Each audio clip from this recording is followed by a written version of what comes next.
Muy buenas noches, gracias por la sintonía, gracias por estar allí como cada domingo. Hoy vamos a hablar de un tema doloroso, de un tema que nos compele como sociedad a discutir, a poner sobre la mesa cuestiones que no son fáciles y que resucitan cada tanto cuando tenemos hechos crueles, dramáticos, como el del asesinato de la adolescente María Fernanda.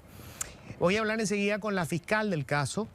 Ella está en varios operativos, vamos a tener que hacer una conversación telefónica para saber lo último sobre esto. Pero la intención esta noche es sobre todo discutir sobre los otros elementos que hacen a esta historia y que son comunes a miles de adolescentes en Paraguay y que tenemos que enfrentar como adultos. Tenemos que encontrarles una salida.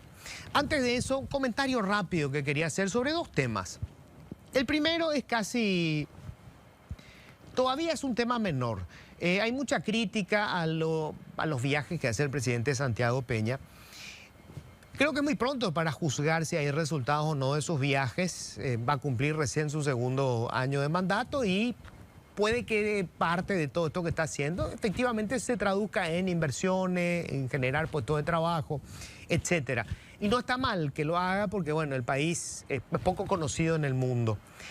Pero el presidente también tiene que estar cuando pasan cosas graves en el país. Y estar no es solamente una presencia física. El liderazgo se construye mediante la palabra. Y el presidente tiene que hablar cuando nos pasan cosas que nos sacuden como sociedad. Como por ejemplo, el crimen de María Fernanda. No hubo una palabra del presidente. El presidente sí estuvo para felicitarle a los jugadores porque clasificamos. Todo bien, todos nos queremos colgar de la albirroja cuando es exitosa. Pero señor presidente, cuando la cosa está jodida en la sociedad, usted también tiene que hablar. Usted tiene una responsabilidad. No es solamente que tome decisiones, la palabra es importante. Y el otro tema que quería mencionar, hablando de responsabilidades. Cuando tenemos problemas como estos, que son problemas complejos, nuestros representantes, que son los parlamentarios, tienen la obligación de recurrir a las personas que entienden el fenómeno para buscar realmente una salida, una solución al problema, que normalmente no es una medida, son varias. Pero resulta particularmente chocante cuando todos somos conscientes de que aprovechan estas situaciones para lanzar medidas populistas con un objetivo meramente político. Sacar rédito, cosechar futuros votos. La realidad no se cambia mágicamente con una ley.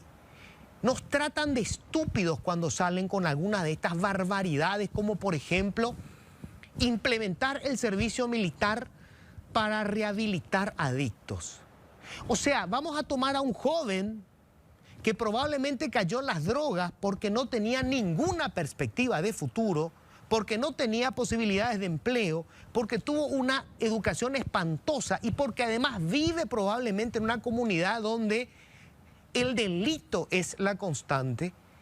A ese joven que cayó en la adicción por esas condiciones sociales, lo vamos a meter a un cuartel para que aprenda a usar un arma. Y después los vamos a lanzar otra vez a la calle. Esa es la solución. Vamos a darle 20, 30 años de prisión al adolescente. Esa es la salida. Esas son propuestas viscerales que salen con la tripa y que son fáciles y que son populistas. Señores parlamentarios, ustedes tienen la obligación de analizar el problema y de tratar con la gente que sabe. Hay estadísticas, hay estudios. Háganlo sobre esa base. Qué fácil que es salir con boludeces como esta. La realidad no se cambia con una ley mágica. Se cambia con un esfuerzo desde el Estado, con investigación, con ciencia y no con estupideces. Bienvenidos, esto es Políticamente Incorrecto. Bueno, y ya les cuento, estamos nosotros hoy con Eduardo Escobar, él es viceministro de Protección Integral. ¿Qué tal, Eduardo? ¿Cómo estás? Buenas noches, Luis. Buenas noches a toda la audiencia. Estamos con Gloria Rojas, Jesús Irrazábal, médico pediatra. ¿Qué tal, Jesús? Muy buenas noches. Buenas noches para vos, para los compañeros y la audiencia. Y estamos también con Perdón, con Gloria, no, yo estoy con la fiscal que ya está ahí, ¿verdad? Con Andrea Pedroso, psicóloga. ¿Qué tal, Andrea? ¿Cómo estás? Buenas noches, Luis. Buenas noches a toda la audiencia. Está la fiscala. Yo no estoy teniendo retorno acá, en silencio total. No sé si no tengo retorno, nomás me parece nomás a mí. Está ya Gloria Rojas, fiscal de Coronel Oviedo. Hola Gloria, ¿cómo estás? Muy buenas noches. Buen día, ¿qué tal, Luis? También a la audiencia. Bueno, gracias. Pido disculpas antes que nada porque estoy de turno, entonces... No, te entiendo, Gloria. por la premura también. Sí, te entiendo. Bueno, Gloria, quiero hacer un repaso rápido de lo último que hizo el caso de María Fernanda. Entiendo que finalmente detuvieron a los padres del adolescente que aparece como el principal sospechoso de haber dado muerte a esta joven. Sí, ya el juez penal de garantías acá de la ciudad de Coronel Oviedo, el doctor Armando Mendoza, decretó la prisión preventiva de los mismos. La madre va a ir a Misiones y el padre iría a Emboscada. Entiendo que ellos están siendo por de pronto imputados por no delitos que están directamente vinculados con el asesinato de esta adolescente, pero que sí, digamos, sería con obstruir la investigación. Por un lado es declaración falsa porque ellos habían declarado que el hijo estaba supuestamente desaparecido. Eso fue el viernes cuando ellos ya sabían, entiendo, lo que había pasado. Y lo otro es por exposición al peligro, que es porque le dejaron usar la motocicleta del padre. Lo que quería saber es, hasta el momento, de lo que tiene el Ministerio Público, Gloria, ¿los padres sabían lo que había pasado? ¿Se enteraron de lo que este joven había hecho? Y como parte de la investigación, actualmente nosotros tenemos 6 imputados. Los 6 imputados ya se encuentran con prisión preventiva, están en diferentes establecimientos penitenciarios. Entonces, por los datos que tenemos, tendríamos que hablar en un antes, durante y después de la comisión del hecho punible, ¿verdad? Se analizaron conductas de los padres posterior al hecho punible, justamente por eso se da la imputación, por esa simulación de hecho punible, por la denuncia que ellos habían hecho, siendo que nosotros tenemos constancias justamente, tanto grabaciones como también testificales de personas, que ellos ya a las 3 de la mañana ellos habían llegado ese día. Entonces ellos tenían conocimiento de dónde estaba el menor y justamente simular ese hecho, simular esa desaparición que ellos denunciaron es lo que la sospecha inicial por el cual empezó la causa por ellos ahora, ¿verdad? Y también justamente por la exposición al peligro en el tránsito terrestre, porque como vemos en las filmaciones, el menor maneja esa moto. Entiendo. Él justamente que le transportó a la menor, en este caso, a la casa de él. Correcto. Lo otro, Gloria, esta adolescente, entiendo que cuando cercenaron su vida, ella estaba con 4 meses de embarazo. ¿Se sabe si ella o el supuesto asesino en todo ese tiempo conversaron con algún adulto sobre esta situación, sobre el hecho de que ella se encontraba embarazada, además de esta joven de 19 años que también está imputada? Y primeramente se hizo, en un primer momento, esta madre acudió con el autor a sede fiscal y en aquel momento le entregó a la autora, a Gladys, el celular. Y conforme a eso se hizo una autorización y una extracción parcial de ese teléfono. Gracias a eso es que muchos datos, primeramente nosotros pudimos obtener. Entonces a partir de ahí se dieron ciertos allanamientos, se dieron ciertas diligencias que llevaron justamente a determinar también después más o menos cómo fue la mecánica justamente de este hecho, ¿verdad? Entonces a partir de allí es que se dan también las primeras imputaciones. Tenemos que tener en cuenta que ya el viernes la doctora Gladys la había imputado justamente por la violación de la patria potestad y en ese contexto ya se estaba realizando la extracción parcial de datos de unas conversaciones. Entonces, a partir de allí es que se dan, o sea, tenemos conocimiento también nosotros como Ministerio Público de ciertos mensajes, ¿verdad? Pero por esa extracción parcial es que nosotros nos damos cuenta, y también por un testimonio de una de las compañeras de ella, de que ella estaba embarazada.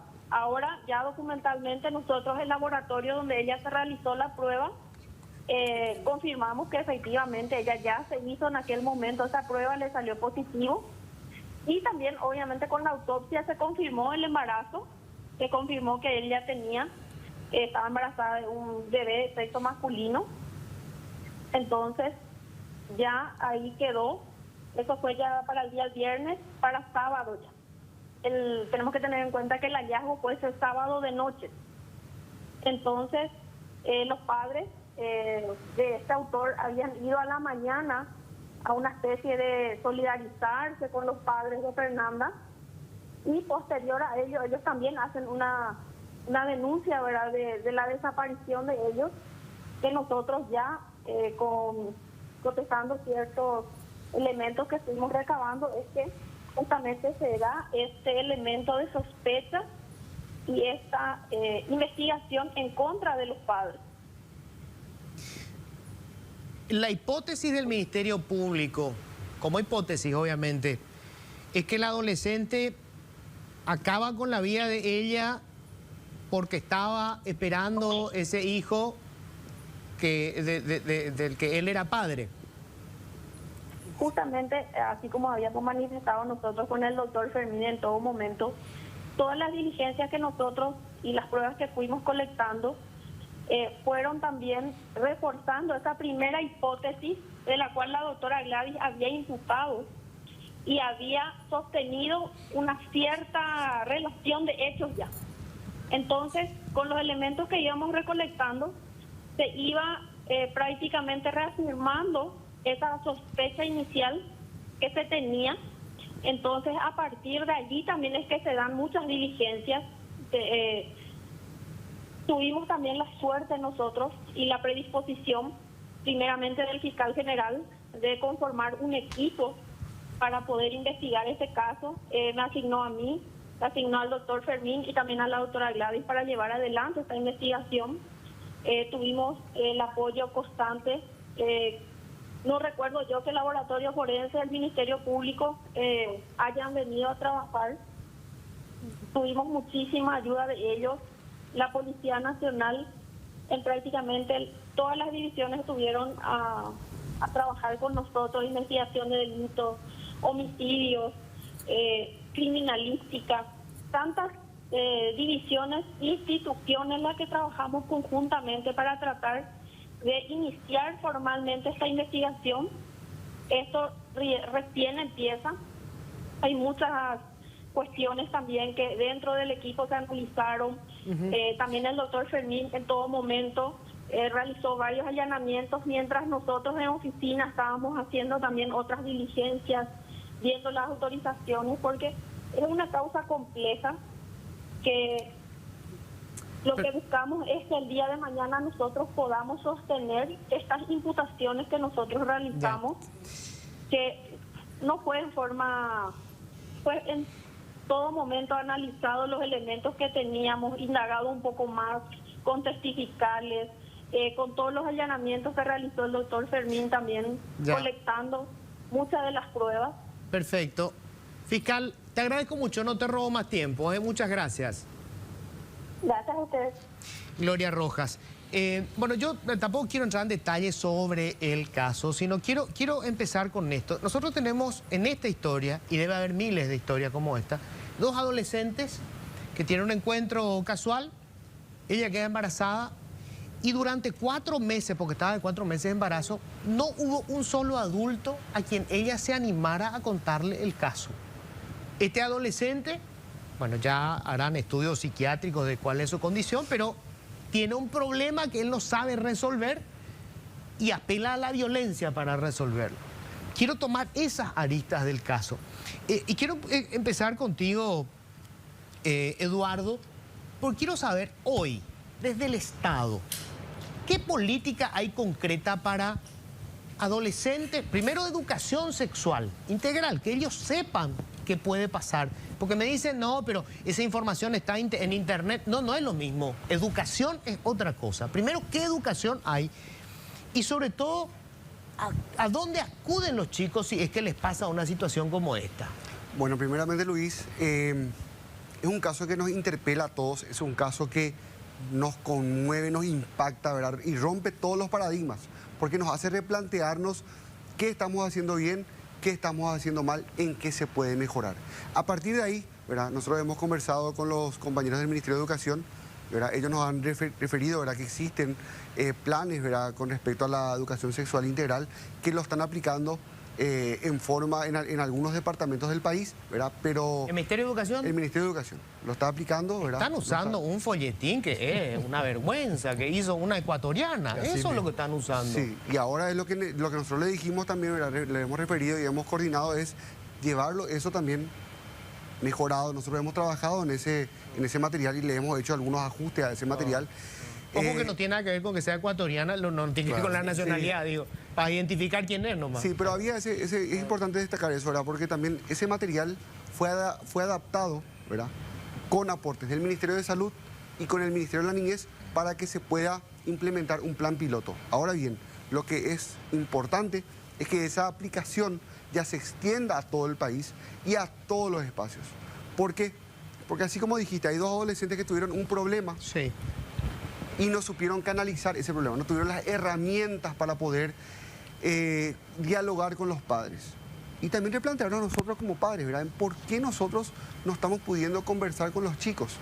¿Qué barrera, qué obstáculo hay que nuestros chicos no pudieron acercarse a nosotros?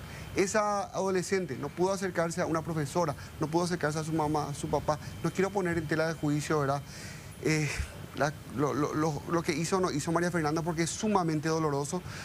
Ella es la víctima, Ella claro, es la cualquiera víctima, de los casos. por eso. Y lo mismo el chico, ¿verdad? Este chico aparentemente, ¿verdad?, tuvo una situación, ¿verdad?, también, y fue de mal en peor.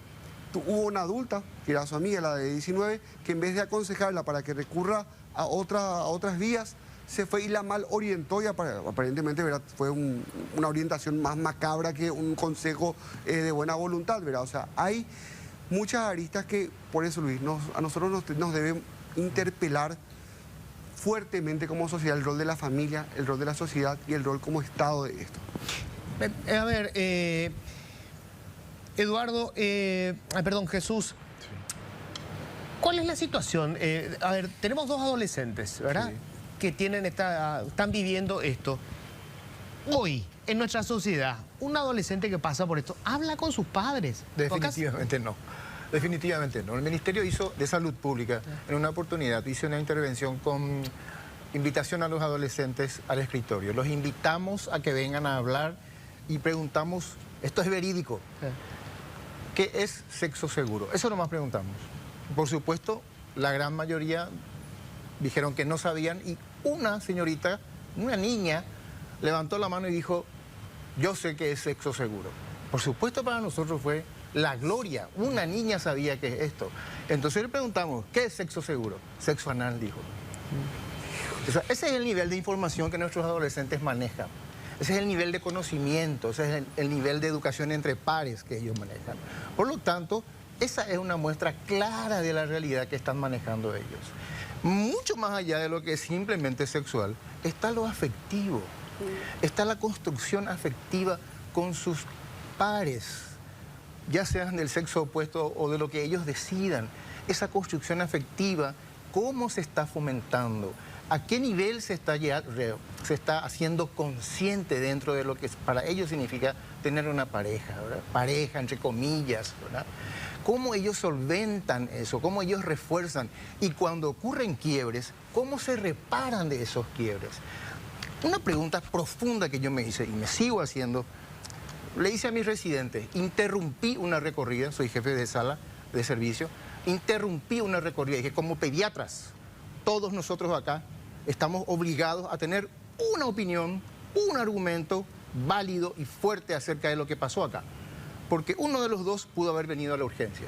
Así es que les escucho. ¿Qué opinan ustedes? O sea, esa es la intervención. Todos tenemos que estar entrometidos.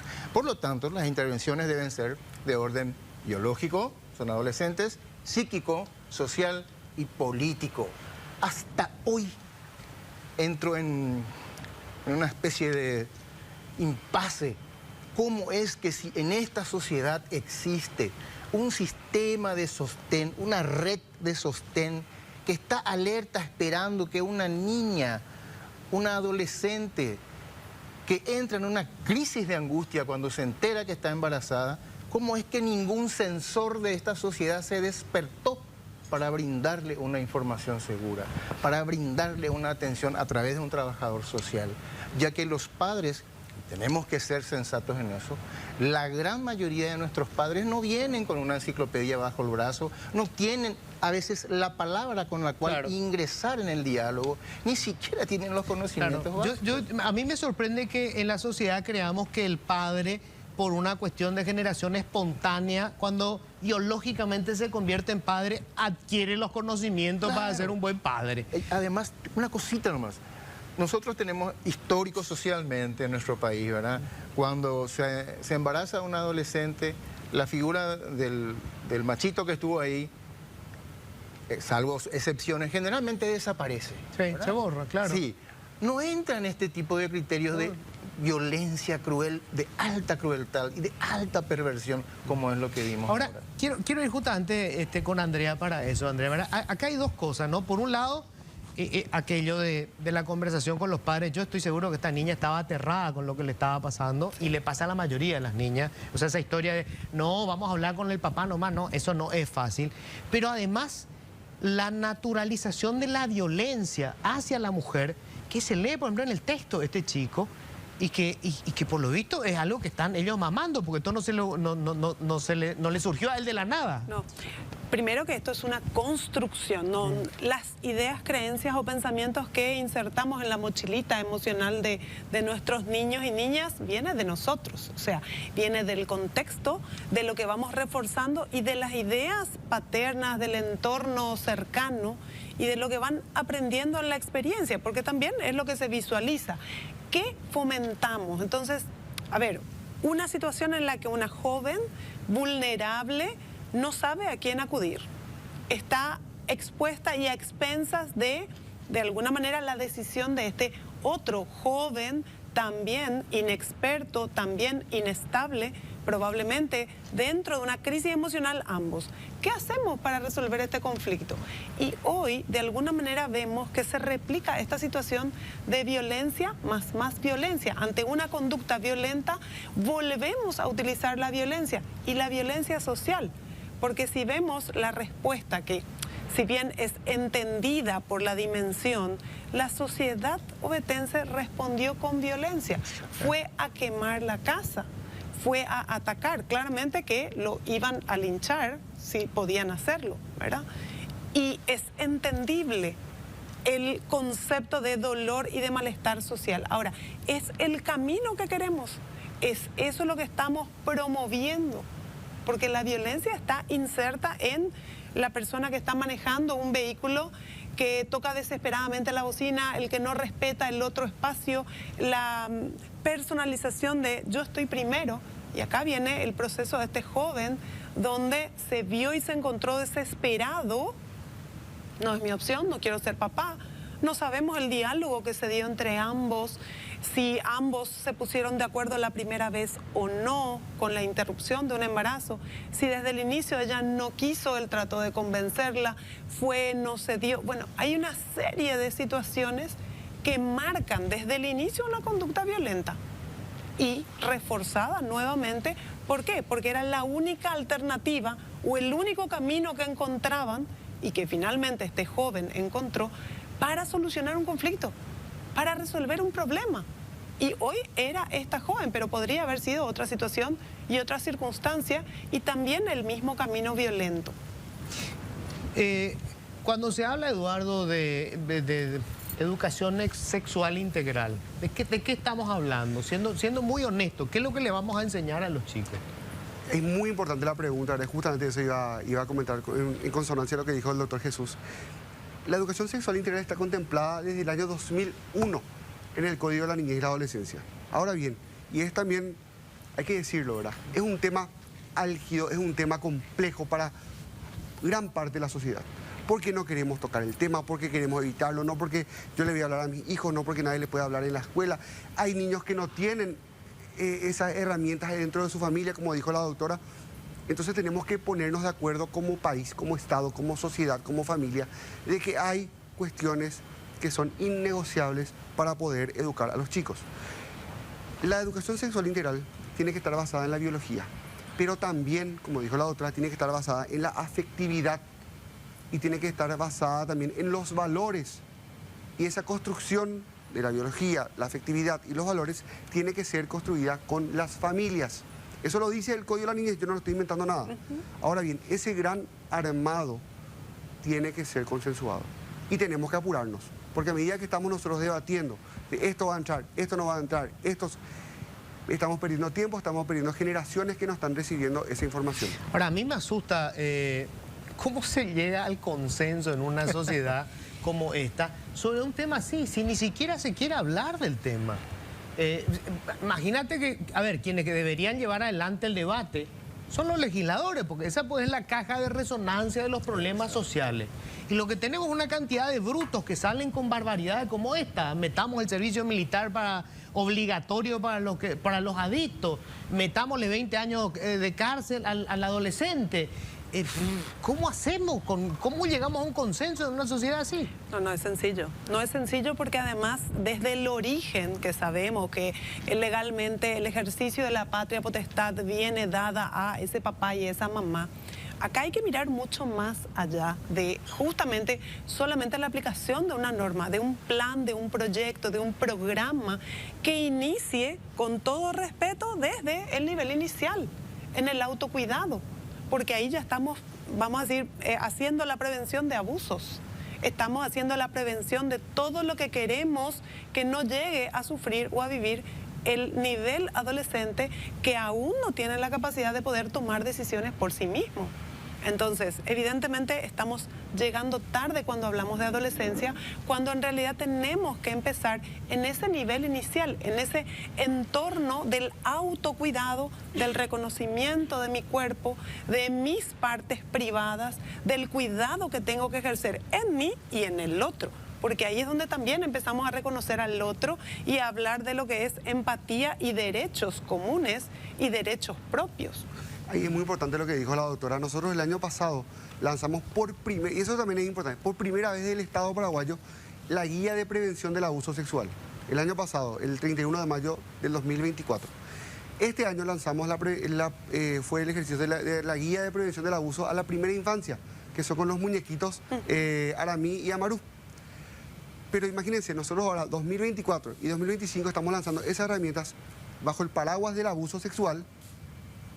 Y es nuestro primer ejercicio desde que se instaló el código. Pero puede servir como una base para llegar y no tuvo ninguna voz disonante con respecto a esos dos instrumentos. Así que esto puede servir también como base para enseñar lo que es la educación sexual integral. Y nosotros eso lo hicimos con consenso del Ministerio de la Niñez y la Adolescencia en conjunto con el Ministerio de Educación. Hablamos con los padres, con todos los grupos y llegamos a esos puntos intermedios y es un material que hoy se está aplicando en las escuelas.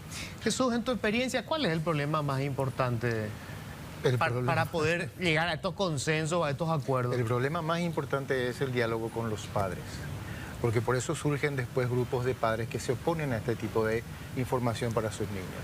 Y tenemos que generar un espacio donde los padres también puedan decir lo que piensan. Pero también hay otro orden muy importante, que es el orden político. Nosotros tenemos en la adolescencia una proyección, un proyecto de vida que ellos van elaborando basado en la felicidad. Y basado en la felicidad generalmente, hoy, con nuestro individualismo álgido y nuestro consumismo inmediato, se trastroca un proyecto a futuro por un proyecto inmediato. Entonces se consume la idea de felicidad en objetos inmediatos, en relaciones inmediatas y no en un proyecto a futuro. Por eso es que la sociedad debe ampliar su mirada y en ese consenso ingresar quienes, por ejemplo, otorgan, como muy bien dijiste, a los jóvenes una posibilidad de elaborar un proyecto de vida basado en el estudio o en el deporte o en una actividad artística o en lo que ellos decidan. Abrir el abanico de posibilidades para su desarrollo y proyectos de felicidad de manera tal a combatir sanamente aquel proyecto inmediato, consumista, frugal, y darles esa oportunidad. Nuestra sociedad no le otorga a los adolescentes esa oportunidad. Miren lo que nos pasó con estos dos, el victimario y la víctima, son de clase media. Ni siquiera vienen del cinturón de pobreza que rodea las grandes ciudades. Son de clase media. O sea, algo de accesibilidad ahí había. ¿Qué es lo que nos pasa como sociedad? Que estamos dando estos adolescentes como un fruto de crianza.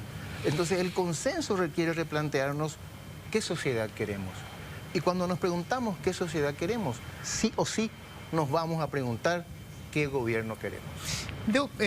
Me preguntaba, Andrea, cuando hablamos de la violencia, nosotros siempre relacionamos la violencia con una cuestión física.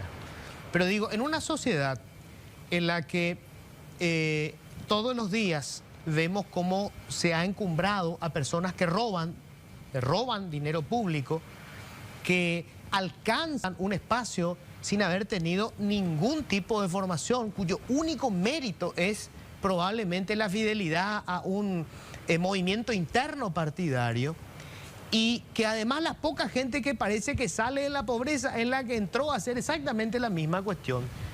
¿Eso no es violencia? Totalmente. Y conectando con lo que decía el doctor Jesús, esto es propósito y plan de vida, proyecto de vida. Entonces, ¿qué proyecto de vida tengo yo como para poder querer crecer si veo que el esfuerzo no es reconocido?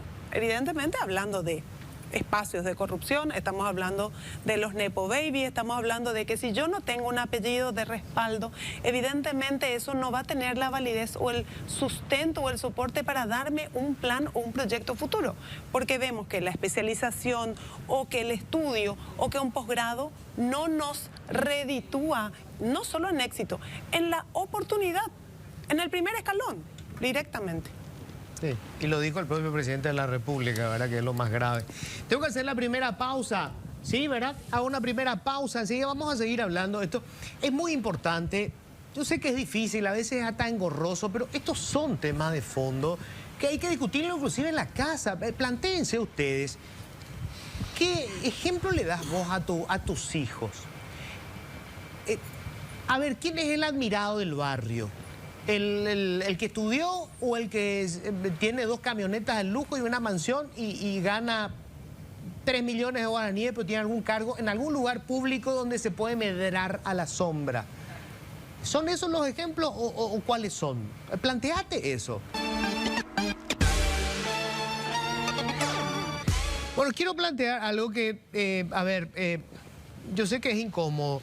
A nosotros nos gusta hablar de la familia paraguaya como un valor, pero nuestras familias tienen muchísimos problemas. Yo suelo decir esto públicamente, yo soy hijo y nieto y bisnieto de machistas, porque esa es la cultura paraguaya. Por lo tanto, tengo vicios que tengo que controlar. Felizmente tengo una esposa que me pone los límites, tengo hijas, entonces, digamos, uno busca enfrentar la programación cultural. Pero ¿cómo hacemos para cambiar eso? Porque la mayoría de nuestra familia, digamos que yo tengo un escenario que me permite razonar mejor, pero el que está en el día a día apagando incendios, que vive en el medio de la violencia, que el machismo es una cosa de todos los días, porque eso es la conversación entre los perros, o sea, la mujer es un objeto, es una pieza de casa. ¿Cómo cambiamos eso? Bueno, tenemos que partir de la base de toda una construcción de educación, de sembrar conciencia y de trabajar con, nuevamente, la población joven, de los niños, de la equidad, de los roles, de la capacidad de que ambos puedan ejercer y hacer lo que les toque y les corresponda, no por el hecho de ser nena, no por el hecho de ser nene, sino ubicarles a ellos desde esta construcción en tiempo y espacio, y sobre todo no dejemos de lado lo que refleja el ejemplo, o sea, de alguna manera trabajar en casa con el modelo que estoy dando yo. ¿Qué modelo de mamá? ¿Qué modelo de papá? ¿Qué modelo de pareja? Porque de alguna manera la violencia se ejerce no solamente a viva voz y de manera física. Se ejerce una violencia económica, se ejerce la violencia emocional, se ejerce la violencia psicológica. Pero ¿cómo salimos de ese círculo vicioso si al final esa mujer que va a crear una nueva pareja y ese caballero que va... Ambos vienen también de la misma escuela. Educando. O sea, educando, no conocieron otra educando. cosa. Bueno. Otro elemento infaltable para nuestra sociedad es la justicia. Todo lo que hace, no podemos dejar de lado la justicia. Cierto. Debemos tener una justicia mucho más certera, mucho más afilada en todas aquellas circunstancias en las cuales la agresión, el abuso, el maltrato y el aniquilamiento de la mujer está en juego. Mucho más agudo. Por otro lado, si es que los niños te expresan que lo peor que les puede, el sufrimiento más atroz que reciben es no ser vistos, no ser atendidos. Por eso el desnutrido, como uno de sus síntomas, tiene este gesto, no ser vistos. El adolescente, lo peor que le puede pasar es ser ninguneado.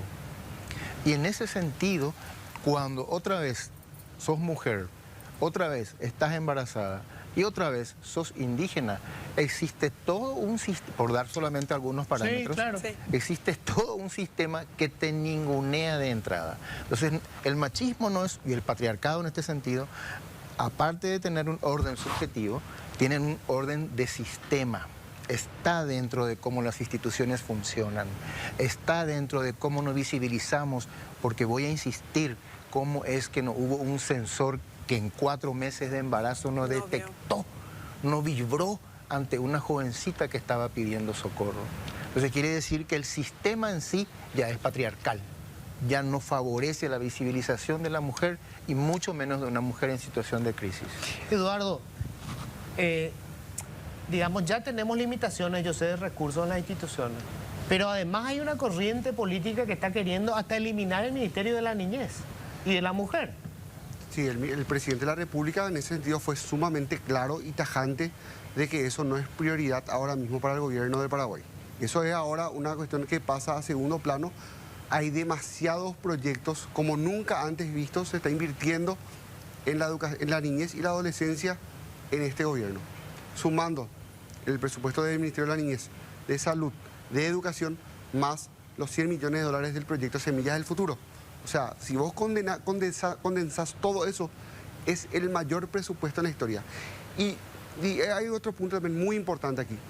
Dijimos que tenemos que llegar a consensos en estos temas álgidos. Sí. Acá está un médico, una psicóloga, un periodista, un abogado, y llegamos a un consenso de distintas visiones y en forma interdisciplinaria que nosotros tenemos que dialogar con los chicos. Y le pregunto yo a los padres que están del otro lado de la pantalla, ¿ya hablaron con sus niños, con sus chicos hoy? Con los niños, con las niñas, con los adolescentes. ¿Qué les pasó? ¿Qué les pasó hoy? ¿Qué les pasó en la escuela? ¿Qué les pasó en la semana? ¿Saben quiénes son sus mejores amigos? ¿Saben qué les gusta, qué no les gusta? ¿Qué deportes hacen? ¿Qué les molesta? ¿Les molesta algo en la escuela, algo en la vida? Y usted y los chicos, ¿verdad? Que también que nos están viendo, los adolescentes, escucharles y sepan también que tienen canales para ser escuchados. Y que pueden ustedes también proponer, ¿verdad?, el diálogo con sus padres. Porque los chicos tienen la capacidad de hacerse entender y de buscarle a sus referentes. Y nosotros como adultos tenemos esa responsabilidad de darle un lugar seguro a ellos. Ahí hay que sembrar, ¿verdad? Porque Sí. ahí, de alguna manera, tenés que estar presente. Exacto. Para saber, para poder encontrar el camino de construir ese puente de diálogo, de confianza, de cercanía, donde mi cuidado, ¿verdad? Porque es un cuidado, estar atento, no es vigilarte, es cuidarte. Y a veces te cuido de vos mismo y de las malas decisiones que podés tomar, porque ese es mi trabajo como rol paterno, para eso estoy, para educar, para cuidar, hasta que vos construyas esa capacidad de poder tomar decisiones por vos mismo y ejercer la responsabilidad de las decisiones que tomás. Para todo eso hay que estar presente. Entonces, a tu pregunta es, más que hablaron, ¿estuvieron ahí? Porque ahí tenemos una multiplicidad de factores, desde lo económico, que hace que trabajen más tiempo fuera, el transporte, que hace que estén más fuera que adentro, que llegan tarde, que se levantan temprano, que no están. Y después la tecnología, cuánto de estar juntos cada uno en su pequeño mundo cibernético, en el estímulo de esa dopamina inmediata, porque estoy mostrando, compartiendo, haciendo, ¿cuánto de eso hace que yo esté presente en la vida de mis hijos, en la vida de mi pareja, en lo que estoy haciendo? Como pediatra, límite, sostén y capacidad de reparación. Los padres deben poner límites. No son los amigos de sus hijos, son padres y deben cumplir ese rol de padres. Pueden disfrazarse amistosamente, pero nunca perder el respeto. Y del mismo modo, dar sostenibilidad en todas las situaciones de crisis, incluso de grandes alegrías. Porque así como hay que saber sobrellevar la tristeza, hay que saber llevar las alegrías. Y por el otro lado, tener la habilidad para la reparación, porque los conflictos existen. La vida significa conflicto y hay que estar habilitado para poder reparar. Y reparar es estar presente, es escuchar y también a veces es callar, pero nunca dejar de estar presentes. Yo no sé si esto que se usa tan a menudo, que resulta casi hasta desagradable, ¿no? De lo de la generación de cristal, que me parece una cuestión extrema, ¿verdad? Pero ¿tienen más dificultades hoy los adolescentes para enfrentar problemas y resolverlos? Porque no sé si a lo mejor nuestra generación también, todo depende de la circunstancia que le tocó vivir a cada uno, ¿verdad? Sí, en realidad sí los tienen hoy más, pero los tienen a consecuencia nuestra, del adulto que educa. Porque si vamos al proceso de desarrollo y de formación, nosotros enseñamos y modelamos ¿qué? A regular emociones, a frustrarnos, a desarrollar habilidades de resolución de conflicto. Entonces, todo eso que hace que yo esté presente en la vida y que modele y que le dé alternativas. Hoy yo no quiero que mi hijo se frustre. Entonces mi hijo no sabe sentarse en un consultorio, en la sala de espera, a esperar, a aburrirse, porque si no tiene el celular, si no tiene la tablet, no aguanta, no puede estar. Entonces mi hijo necesita el celular porque está fuera del sistema y tengo que bajar el celular también yo.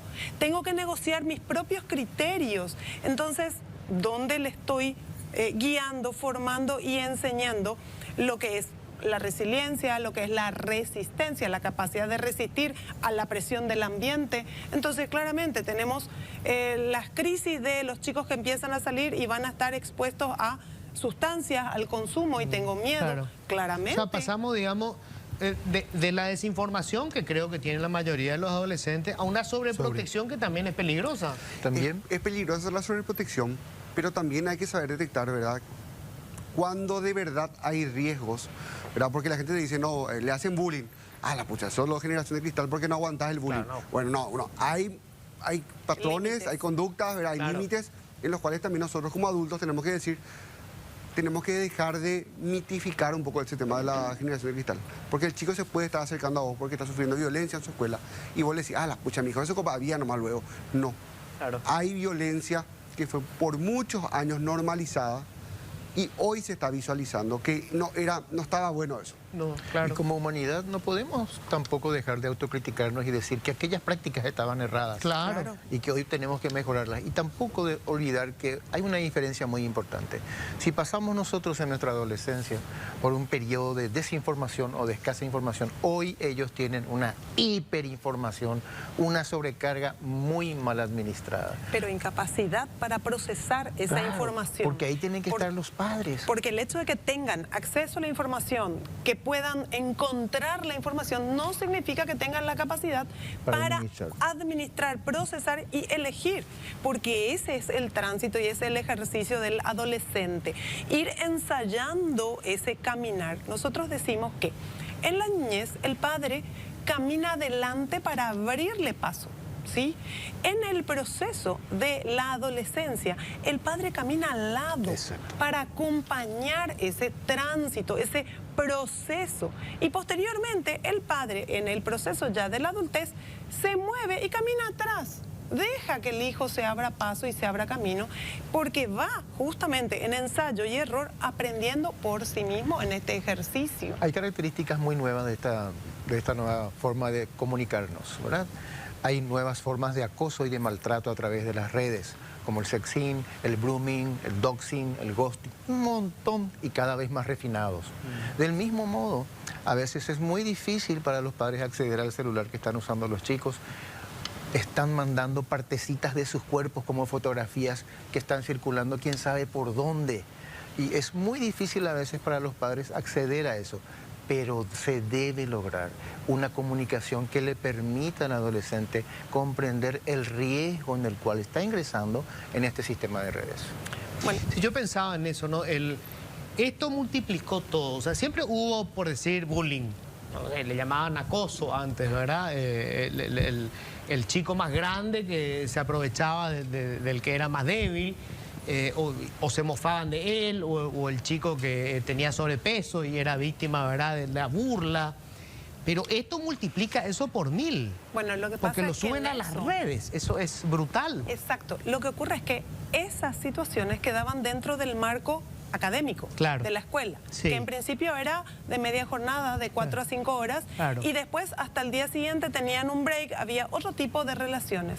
Hoy, justamente, el acoso escolar o la descalificación o la degradación está 24/7 todo el tiempo, porque es el acoso en los grupos, porque abrieron una página de Instagram para denigrar, porque los chicos dicen, para denigrar, vamos a denigrarle a fulanito, entonces vamos a hablar con ese mal. término. Sí. Con ese término. Vamos a hablar mal de él, vamos a acosarle, vamos a atacar, y estas son realidades cotidianas. Entonces, claramente estos chicos que no saben gestionar o que no tienen la capacidad de pedir ayuda porque recibieron ese comentario de decir, bueno, no te hagas, no te quejes, esto siempre pasó, seguimos, ¿verdad? Ahí hay Entonces, otro elemento que voy a permitirme colaborar.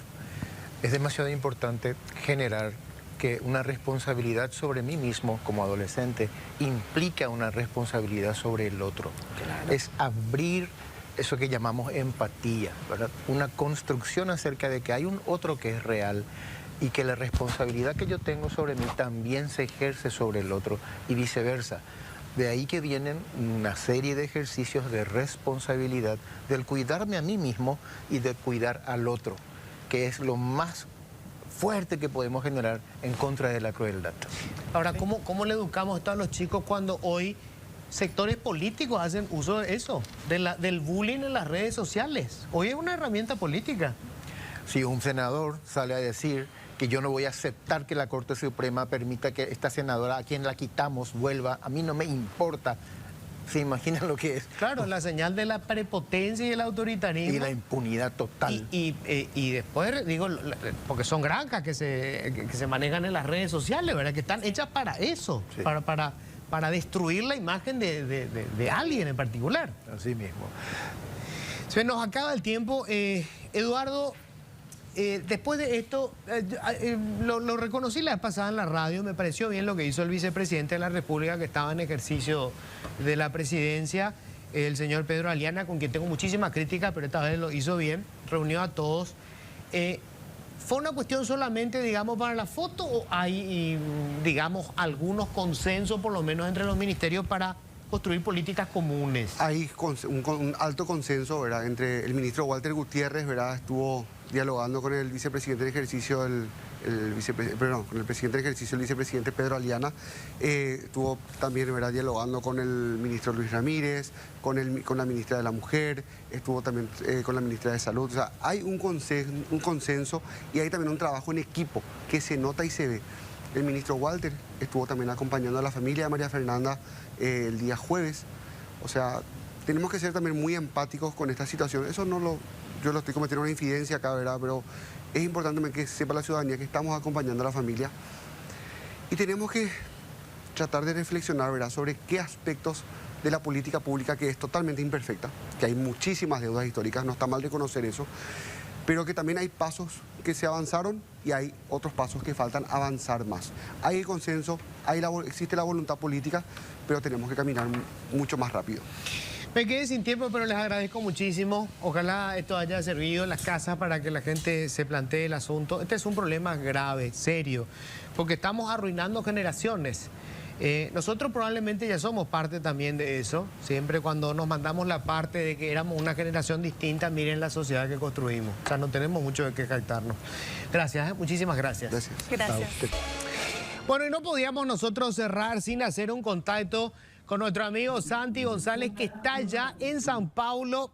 Imagínense lo que va a ser esta previa del Mundial, porque él ya está allá para ir calentando el escenario. Hola Santi, ¿cómo estás?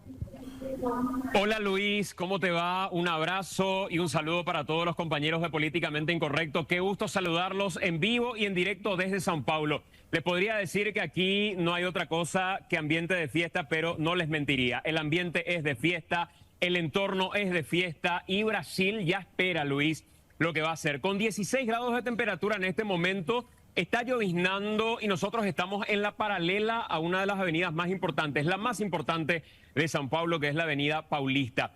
El tema en este momento tiene que ver con las entradas y que valga este contacto como un mensaje para aquellos que incorrecto.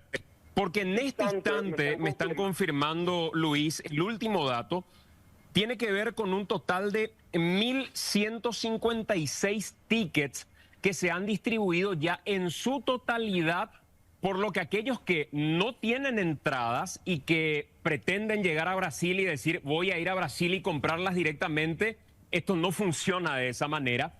Inicialmente se ha dado un total de 300 entradas de gentileza, como siempre suele suceder entre las asociaciones. La Confederación Brasileña de Fútbol ha otorgado 300 entradas en total a la Asociación Paraguaya de Fútbol. Luego un lote de 700 entradas a pedido de la Asociación Paraguaya de Fútbol. Luego otro lote de 100 y un poquitito más. Y en este momento esa totalidad de 1.156 entradas se encuentran agotadas en su totalidad. Ya todas las que eran para el sector paraguayo fueron entregadas a los paraguayos y vía agencia o Asociación Paraguaya de Fútbol directamente para aquellas que fueron de gentileza. Por ende, los que llegaron sin entradas difícilmente lo van a poder conseguir en este momento. Nosotros estamos ya, por supuesto, en lo previo a lo que es la cobertura de Monumental, que arranca mañana 5 de la mañana en directo, haciendo la lupa a través de 1080 AM, Luis. Y de ahí en adelante ya, en el día del partido, vamos a estar con un equipo gigante. Obviamente, Arturo Máximo Rubín, Ricardo F., su equipo de fútbol a lo grande. Ya aquí el amigo Harry Potter, que se encuentra también ya firme, por supuesto, con nosotros. Y Francisco Ortiz, además del compañero Pato Bando, que se está sumando también a esta cobertura de 1080M en vivo y en directo, ya desde ahora desde São Paulo, Brasil, señor. Espectacular. ¿Tenemos la misma hora, Santi? Tenemos la misma hora, Luis, tenemos la misma hora. La temperatura, por eso te daba como referencia hace rato, 16 grados, no sé cómo estará en este momento en Paraguay, pero en Brasil 16 con llovizna y es más o menos el panorama que podríamos tener en principio con los pronósticos que tenemos hasta ahora para lo que va a ser el partido de la selección paraguaya ante Brasil. Con ese tema que nos pareció relevante, compartirlo con la audiencia de Políticamente Incorrecto, porque hay mucha confusión con el tema de las entradas. Pretender comprar ahora vía web no es posible si es que uno no tiene un documento de Brasil, y pretender hacer un canje después con la localidad de Paraguay y la localidad de Brasil es un juego. Así que si no tenés entrada y pretendés venir directamente a Brasil para conseguirla, te diría que es imposible. ¿Cuál es el ambiente que dice la prensa brasileña, Santi? Y el ambiente en general es de mucha expectativa, sobre todo el debut del técnico, del local al menos, del técnico Ancelotti. Hay que ver si es que finalmente ya le toma el pulso a Brasil. El último partido también y con expectativa moderada, diría, sobre todo porque creo que Paraguay se ha ganado el respeto. Países que antes veían a Paraguay como un rival fácil, Luis. Hoy creo que cualquiera, y de hecho uno conversando con la gente se da cuenta, que consulte respecto a Paraguay es un rival de cuidado, sobre todo después de los 24, como dice el propio Alfaro, que ha conquistado con los futbolistas de la selección paraguaya en esta nueva era. Hoy te preguntan por la joya, hoy tienen de referencia a Gustavo Gómez, por supuesto, te preguntan con relación a Diego Gómez. Es ni un rival al que descuiden, ni un rival al que menosprecien, y saben que Paraguay mínimo buscar el empate, dicen inclusive algunos. No sé si llegan a lo que nos decía un colega de Uruguay el otro día cuando hablaba con nosotros en Paraguay, nos decían, le firmamos el empate porque Brasil necesita y mucho de ganar la confianza, más que ganar 3 puntos, diría, del técnico y de la gente aquí en Brasil, sobre todo para lavarse un poco la cara, pero hasta este momento Paraguay bien de cuidado, te diría que es prensa brasileña. Bueno, perfecto, Santi. Mañana entonces tempranito, ya desde San Paulo, vas a estar arrancando el programa La Lupa en Monumental. Así que, bueno, te vas tempranito a la cama, por supuesto, ningún exceso. Todo el mundo sabe que vos sos muy frugal, así que mañana va a estar madrugando. Así va a ser. Lo importante es no soltar la cobertura en ningún momento, Luis, ¿eh? Y a eso vinimos, así que a eso vamos mañana desde las 5 de la mañana, junto a Harry Potter y todo el equipo que ya está acá en Brasil y esperando a los compañeros que van llegando, junto a William, nuestro camarógrafo también de Telefuturo, para una gran cobertura monumental. La previa monumental, en este momento a través de Políticamente Incorrecto, me confirman, se está siguiendo con muchachos de la Albirroja, porque me confirmaron unas fuentes con las que consultaba el tema de las entradas también, que efectivamente están sintonizando en Paraguay Políticamente Incorrecto. Así que un abrazo para todos los muchachos de la Albirroja y los esperamos aquí en São Paulo. Abrazo grandote, Santi. Gracias. Gracias. Bueno, abrazo, Luis. Abrazo. Bueno, ahí está, mañana tempranito, entonces ya va a estar Santi con todo el equipo, la previa de Radio Monumental desde San Paulo para lo que va a ser el partido del martes, por supuesto.